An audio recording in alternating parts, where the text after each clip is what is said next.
With the fire quickly spreading, many people in Soap Lake were being woken up in the middle of the night and being told they had to leave the area immediately, including a woman whose backyard I'm standing in. He says, we're giving you guys 15 minutes to evacuate your house. There's a fire. We didn't even see the fire yet.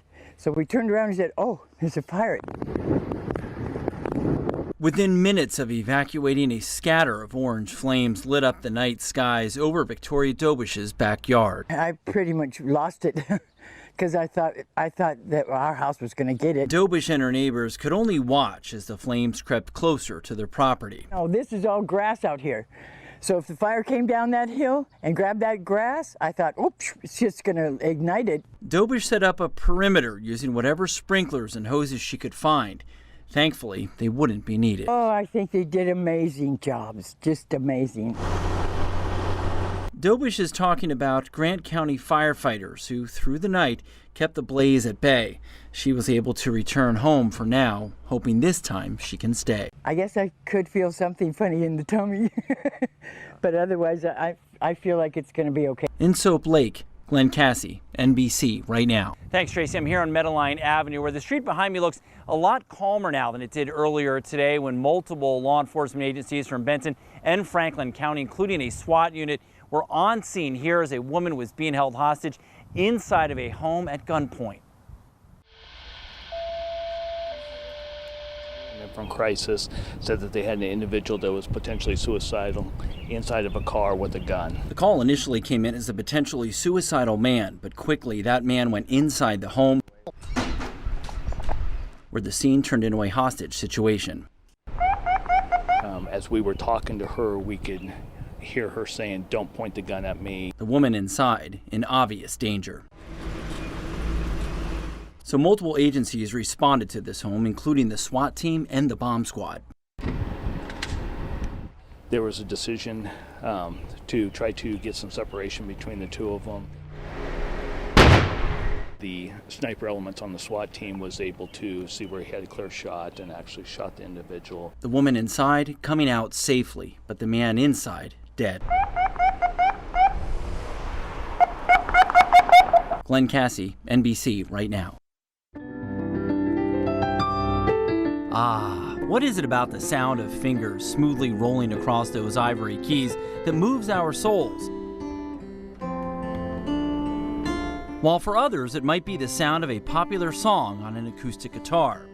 Whatever it is, if you're a music lover and you live in the Tri-Cities, then you undoubtedly are familiar with Ted Brown Music, a family-owned store that's been in business in Washington State for nearly 90 years, 30 of which right here in Richland. I caught up with Todd Peary, the manager of the store and a Bomber alum himself, who told me about his early childhood visits to the store. So I was the kid that would come in and hang out for an hour and, check out all the gear and then buy a pack of strings, But it was just a cool place to hang out. It was a very encouraging atmosphere.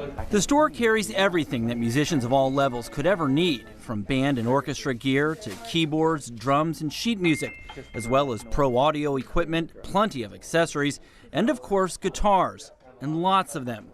Todd, an accomplished guitarist himself, says what separates their store from the rest is that everyone believes in what they're doing. Pretty motto is your music is our passion, and so trying to instill that in my staff, and just remind them, hey, you get to be that guy that you emulated when you were a kid. You get to be that guy that patted you on the back and got you your first guitar or your first trumpet, or Todd says he won the lottery with this job, as Ted Brown Music is much more than just a retail store.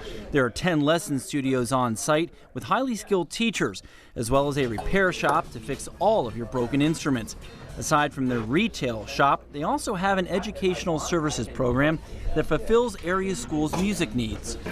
Being that resource for people opens up so many doors, and you never know who the next Grammy winner coming through the door is going to be.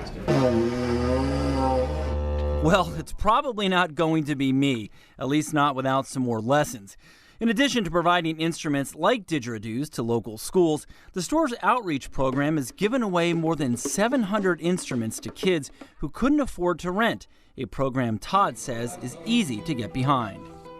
There have been a bunch of studies done on how music impacts kids, especially when they're growing up, when they're in school.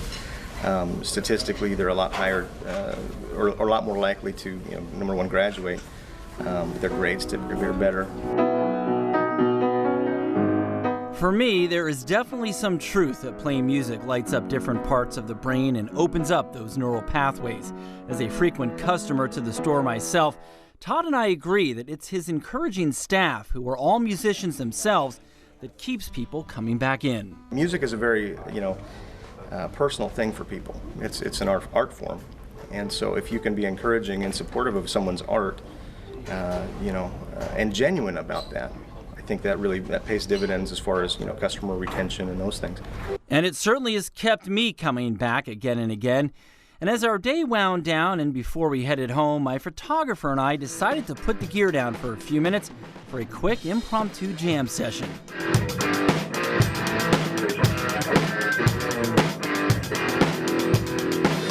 Well, maybe we'll have to book some lessons this weekend, but that's the beauty of this place.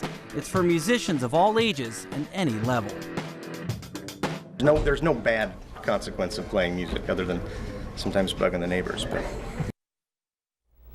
Well, fortunately, I was in a soundproof room, so I wasn't bugging any of the neighbors. But Ted Brown Music truly is a music lover's paradise with an exceptional staff. Now, one other interesting side note, the store is still in the family as they are about to go on their 4th generation of owners. Now, if you have an interesting business or something unique in your hometown, send me a message at my email on your screen, and I'll see you on the road.